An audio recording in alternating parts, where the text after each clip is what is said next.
sommes en direct avec Denis Jacob. Bonjour, merci d'être avec nous. Vous êtes secrétaire général CFDT Alternative Police. Comment est-ce que vous qualifiez, est-ce que vous analysez, vous, ce climat de défiance actuel et ces manifestations qui se multiplient et notamment à l'encontre de la police ? Alors, vous savez, Alternative Police CFDT considère que toutes les modes d'expression de lutte contre le racisme, bien évidemment, doivent pouvoir se faire, mais elles doivent se faire dans le respect des textes, des lois, et que toute manifestation qui n'est pas autorisée, déclarée, eh bien, elle est interdite, et donc on met en place un système de sécurité qui, là, en l'occurrence, consiste à les maintenir sur place, place de la République. Et par rapport à cette polémique que l'on a depuis une semaine, un peu plus d'une semaine, où on essaye d'importer en France l'affaire Floyd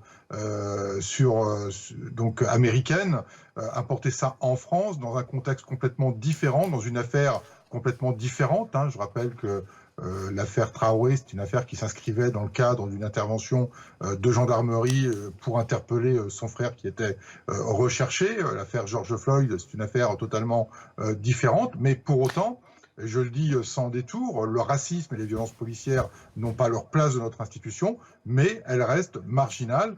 Et donc, effectivement, tout ce que l'on connaît depuis plusieurs jours contre les policiers, la manipulation qui en est faite, et puis les déclarations du politique sur les mesures qui ont été prises ont été un véritable tollé dans notre institution auprès de mes collègues. Est-ce que, par rapport à ce qui s'est passé cette semaine, restons factuels, les évolutions par rapport à ce qu'a déclaré Christophe Castaner, est-ce que vous considérez que c'est une avancée dans le dialogue, ou alors vous pensez que la solution est dans un dialogue avec Emmanuel Macron? Il y a 4 syndicats qui appellent à être reçus par le président de la République. Est-ce qu'il faut ça maintenant pour faire avancer la police dans les années à venir? Non, la réponse de Christophe Castaner hier soir, très tard, par un courrier, n'est absolument pas une avancée. Nous avons été la première organisation à dénoncer les propos qui ont été tenus et les mesures prises dès lundi. Nous avons appelé les policiers à se mobiliser, et d'ailleurs les autres syndicats ont suivi notre appel. Et nous le maintenons aujourd'hui, qui consiste notamment à ne pas procéder d'interpellation, parce que les annonces de Christophe Castaner qui ont été faites hier par courrier ne règlent rien. On supprime la clé d'étranglement et on nous dit on aura un groupe de travail qui devra rendre ses conclusions au mois de septembre avec des propositions, donc au moins 10 semaines sans solution alternative. Ensuite, il va falloir former les policiers à ces nouvelles techniques, donc un certain temps. Aujourd'hui, nous sommes démunis. Alors on nous dit également on maintient les autres techniques, sauf que les autres techniques sont beaucoup moins efficaces. En compensation, on nous dit qu'il va y avoir des caméras piétons en supplément. Ce n'est pas une avancée, c'est ce que l'on demande depuis des années et de manière généralisée. En tous les cas, c'est ce que dit mon organisation depuis des années. Et puis donc, ces caméras supplémentaires, combien? Pour qui? Quand? On nous dit, bon, la solution de substitution, ça pourrait être le taser. Alors on va augmenter son nombre. Mais le taser, les policiers de terrain eux-mêmes n'en veulent pas parce que la procédure d'utilisation est totalement différente de la clé d'étranglement. Ça nécessite déjà un cadre très strict juridique qu'est le respect de la légitime défense. Ça nécessite systématiquement la présence des sapeurs-pompiers dès qu'on a utilisé cette arme, parce qu'il y a un risque notamment d'arrêt cardiaque. Et là aussi, le taser a défrayé la chronique par le passé avec des personnes décédées par arrêt cardiaque. Bref, aujourd'hui, aucune solution n'est apportée.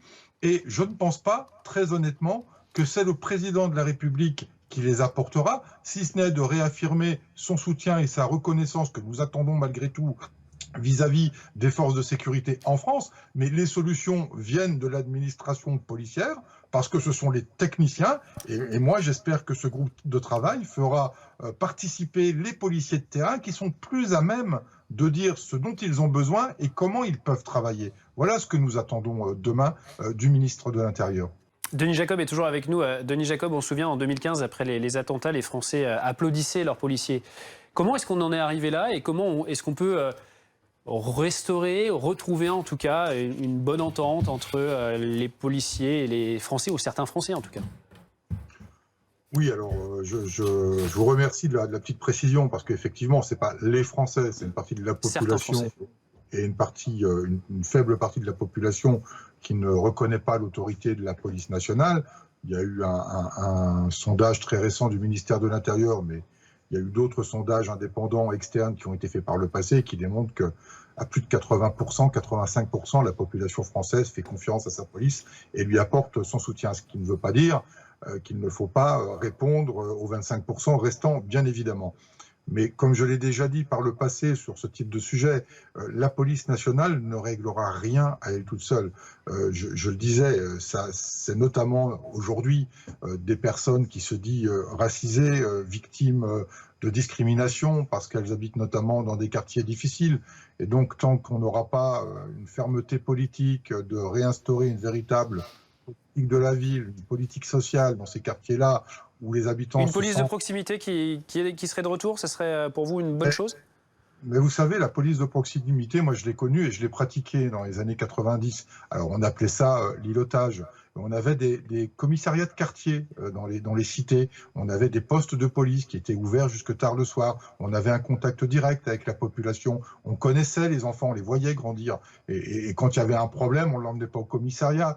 On allait directement voir les parents et on leur faisait part du problème qu'on avait rencontré. Et très souvent, les parents étaient beaucoup plus durs et stricts avec eux que nous, on aurait pu l'être en le conduisant au commissariat. Bon, il y a eu un choix politique de casser ça à la fin des années 90. Bon, dont acte. Aujourd'hui, la police n'est plus présente de manière pérenne dans ces quartiers difficiles. On n'y intervient que quand il y a des soucis. Et donc, forcément, la population, en tous les cas, une partie de la population s'oppose à notre présence, notamment parce que une partie d'entre elles vit aussi de l'économie souterraine. Et donc, c'est une guerre de territoire, il ne faut pas le dire autrement. Et puis, on est considéré comme un ennemi de ces territoires tenu par des délinquants. Donc, la police ne réglera pas ça toute seule. Et puis, après, il faut être très, très prudent. Aujourd'hui, on manipule. La police, pour les uns, est un faire-valoir. Pour les autres, un bouc émissaire des problèmes de société. Aujourd'hui, on parle de racisme dans la police qui n'est absolument pas systémique et institutionnalisé comme on voudrait bien le faire croire. Il y a un problème, il ne faut pas le nier. Mais la police nationale, vous savez, c'est une des institutions, pour ne pas dire l'institution, qui depuis 30 ans a eu une véritable politique d'ouverture et de transparence, et notamment une politique de recrutement de personnel à l'image de la société. Parce qu'aujourd'hui, la police est à l'image de la société. Elle est composée de personnes, de policiers, de toute origine, de toute orientation sexuelle. Et donc, faire le procès aujourd'hui d'une institution pour des cas certes condamnables, qui n'ont pas leur place dans la police nationale et qui sont une extrême minorité, en faire aujourd'hui un débat politique et une manipulation pour faire justice soi-même. Mais justement, il faut peut-être essayer de sortir de ce débat. De la République. Pardon ? Il faut peut-être essayer de sortir de ce débat, de cette manipulation et essayer de trouver le problème. Est-ce que le problème de la police, c'est pas qu'elle manque de moyens, c'est pas qu'elle est laissée dans un flou qui fait qu'elle ne sait pas jusqu'où elle peut aller et avec quels moyens? C'est ça qu'il faut régler. Mais vous savez, depuis le début, je le dis au nom de mon organisation syndicale, tout ce qui peut être mis en cause et qui est avéré, qui est justifié et pour lesquels nous devons réformer, pour lesquels nous devons changer, on n'est absolument pas fermé, on n'est pas dans le déni. Ça fait des semaines que je le dis, nous ne sommes absolument pas dans le déni. Mais à un moment donné, quand on veut nous retirer des moyens qui seraient avérés dangereux, il faut bien qu'on nous donne d'autres moyens pour assurer la sécurité de nos concitoyens et puis assurer notre propre sécurité. Vous savez, il y a eu les Gilets jaunes. Les Gilets jaunes, il y a eu des décisions politiques qui ont été prises et des faits graves que l'on a pu connaître de personnes blessées se sont produits parce que c'était des personnels qui étaient envoyés au charbon sans la formation nécessaire au maintien de l'ordre et sans l'équipement nécessaire. Alors on a dit, il y a des violences policières, il faut retirer la grenade de désencerclement. On a eu l'affaire Théo avec une suspicion de viol. On a mis en cause la matraque, on a mis en cause le tonfa. Il fallait les interdire.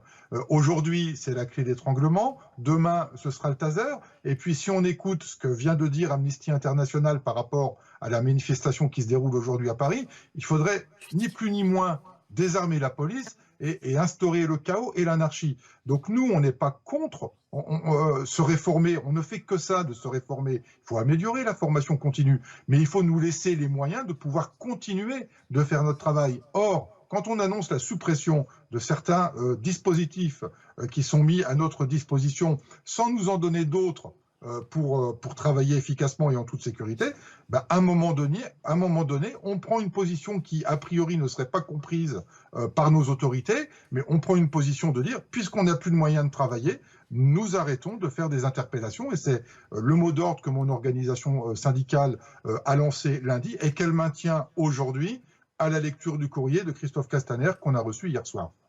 Merci beaucoup, Denis Jacob, d'avoir été avec nous en direct sur BFM TV.